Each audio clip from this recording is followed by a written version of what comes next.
as promised, I said I would kind of go over uh some of the orders that Trump had signed, right? And what they entail. We're not gonna go into too much details, but we're gonna get the gist of it, right? So Trump signed into law, right? So most of his executive order is pardoning the January 6 people. Over 1,500 people who are involved in the January 6, 2021 riot at the U.S. Capitol. A sweeping grant of clemency that fulfilled a campaign trial promise. And so Trump did promise this. Trump did promise that if he gets elected again, he's gonna pardon all the January 6 people. How y'all feel about that? No, these were his supporters, and they did break the law. So the man's gonna do what's in his best interest. Just like Biden yesterday, pardoned his whole family for what we don't know. We'll find out. But this is politics, people. Trump is gonna pardon these people, 1,500 people, let them out. They're probably all out already. Um, and some of them had some hefty sentence. And a young lady died. If you remember, they shot somebody in the head. Somebody died. We saw that on TV, live TV. So if you remember January 6th, you remember uh the chaos that happened that day. All right. Uh, on immigration, so of course it's cracking down on the U.S. Mexico border. Um, some of the things on the bill is he's resuming the the border wall.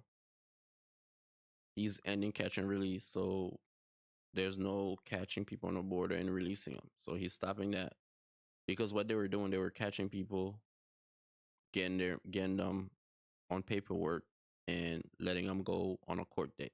So he's stopping that. Um, so he's doing a remain in Mexico. So he's probably gonna keep these people that are migrating up, letting them stay in Mexico. Stay in Mexico. Um, so some of the immigration and those asylum people, he's restricting a lot of them. Okay,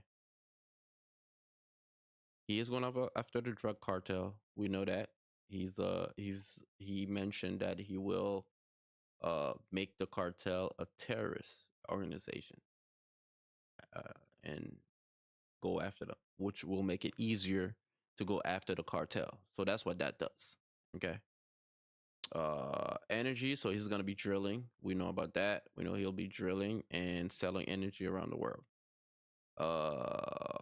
Federal workforce. So he also asking all the federal workers from COVID, from the COVID era, to get back to work. So no longer you could just be at home in your underwear working, you know. So he's ending that. Um, he's removing the U.S. from World Health Organization. I don't know. I don't know what that does. Uh, and reinstate people that were penalized for not taking the COVID vaccine. That I'm happy about right here. That I'm happy about because if you remember, a lot of people. No, personally, I didn't take the COVID vaccine. I just stayed home. Um,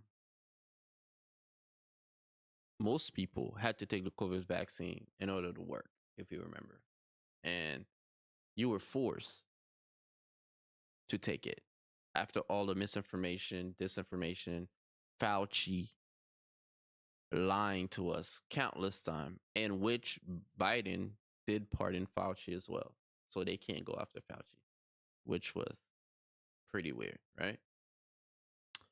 25% tariff on Mexico and Canada. So goods coming into the US from Canada and Mexico, he's gonna be taxing them a little bit higher, 25%.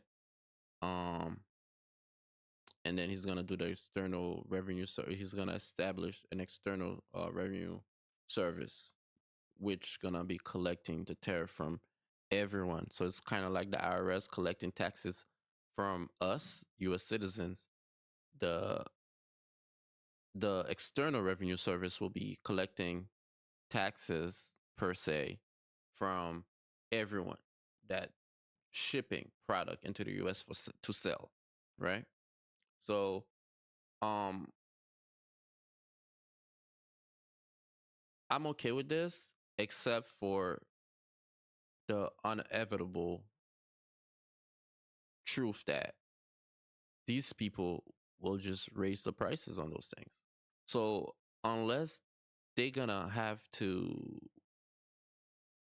kind of dictate what these people sell their products for, or understand the prices what they were paying before, and how that's gonna adjust with inflation. Um, I'm sure that this department probably gonna keep an eye on that. Um, on avoiding, right? We want to avoid them raising their prices. So the 25% tariff doesn't roll over to us, the customers, the consumers that are gonna be paying for the products, right?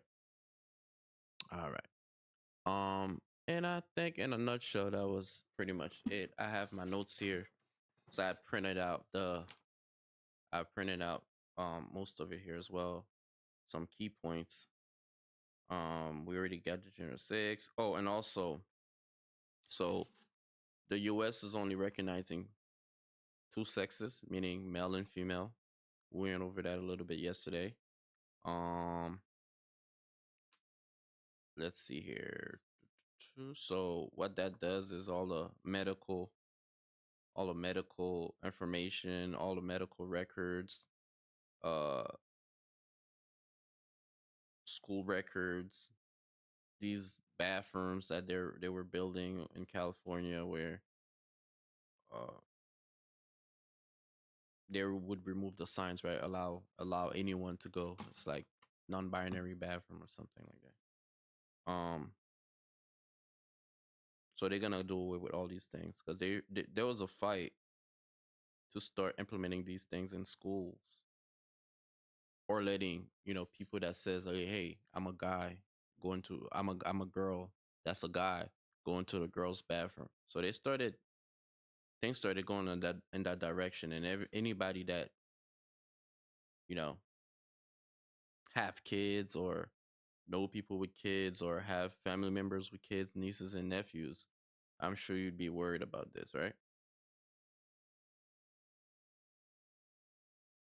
Yeah. So he uh he withdrew the US from the Paris Climate Agreement, and that has to do a lot with emissions and pollutions and things of that nature, which also stop uh a lot of business move from being done, right? So he's removing that and moving forward. Um, it's only been 2 days. Is today's his first full day as president. Welcome back, Trump. And we'll see how these things implement, and what happens. Um, what happened when um when all these things get implemented and uh go in effect, and see how it help us, right? How it fix our economy. One more thing here that he also did was here I found out was very interesting is Mount McKinley. So he changed it back to a mountain that's in Alaska, the tallest mountain in the US, right? Uh he changed it from Mount Denali, which Obama did when he got into office, and he changed it back to Mount McKinley. And I was wondering what's the big issue with this mountain, and because I was like, man, that's just some random stuff he did. So I did a little research on that. And then what I found was Mount McKinley is in Alaska. And the reason why they named the mountain Mount McKinley was has a very bizarre reason, right? It's some it's it was due to uh some type of presidential election, and it was in a way of promoting the election. That's why they named the mountain Mount McKinley, which is named after the president, right? So let's take a look at this here. On the eve of President Obama's visit to Alaska, the name of Mount McKinley, North America's tallest peak, is being changed to Denali, the name used by Native Alaskans for centuries. Here with us to discuss is WSJ's Elizabeth Williamson. Elizabeth, thanks for joining us. My pleasure. So this is no coincidence that the official announcement of the name change came last night, is it? No, it's a debate that's been raging for about 4 decades, and for longer than that within the Alaskan Native peoples. But yeah, it's a funny kind of a situation in that it's yet another kind of affront to some members of the congressional delegation from Ohio, where President McKinley was from, that the name would be changed. They think that this assassinated president who is from Canton, Ohio, should have his own mountain and keep it. Well, explain why a man from Ohio has a mountain in Alaska named after him. Good question, right? Why would a man from Ohio? So President Williams, obviously, is from Ohio, and why would his election have to do with a mountain all the way in Alaska, right? And the mountain has been named. The meaning of the mountain was tall mountain or big mountain, which when Alaska was owned by Russia prior to us buying it for not that expensive. I don't remember exactly the price, but it wasn't crazy expensive, right? When we purchased it from Russia, even the Russian called it tall mountain in Russia. I don't know the translation, but she's gonna mention it here. Good question.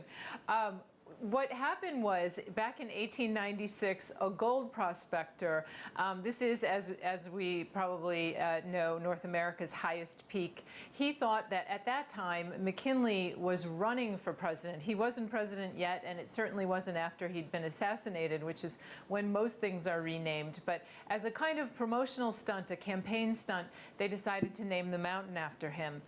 He'd never stepped foot inside Alaska, and as I said, he was from Canton, Ohio. So the man never even went there, and y'all name a whole mountain after him. So, and this is who Trump is returning the name to, because Obama had changed it back to the tall mountain, which is Denali, meaning tall mountain to the Alaskan. And Trump said, "Fuck that. We returning the name back for whatever reason. Who knows?" Ohio. So it really was a kind of misnomer at the beginning, intended just to promote a candidacy. And as you mentioned at the beginning, the push to change the name back to Denali has been in the works since 1975. Yes, yeah. The Alaska congressional delegation has long been in favor of changing the name to Denali. The state forest around it is called Denali, okay. And it just means big mountain. Ironically, Big mountain. Okay. when the Russians owned Alaska, they also called it Bolshaya Gora, which also means big mountain. Big mountain as well. Okay. This big mountain was named McKinley in 1896, and it's been a fight ever since. One thing everyone can agree on. That's right. I guess everyone can agree on the fact that it is a big mountain. So yeah, so Trump changed it back to its original name after Obama had changed it. I think back in 2017. It's changing it back. Actually, I misspoke. I think, when did Obama change the name? I'm not sure, but uh this report here was in 2015, letting us know why they changing the name, and now Trump is back, and he's changing it back. So I thought I would give you a little backstory on this McKinley Mountain. But you know, Trump is doing a lot. We'll find out in detail some of the things he's doing as we go on, because we know the news is not gonna miss it. But regardless, you know, some of the things he's doing we agree with, right? And some we don't. Some of this, like for example, this mountain rename, I don't know what it does for anyone other than probably his base probably like it. I don't know. But nonetheless, we're gonna let Trump do Trump and see if it help us in any way, right?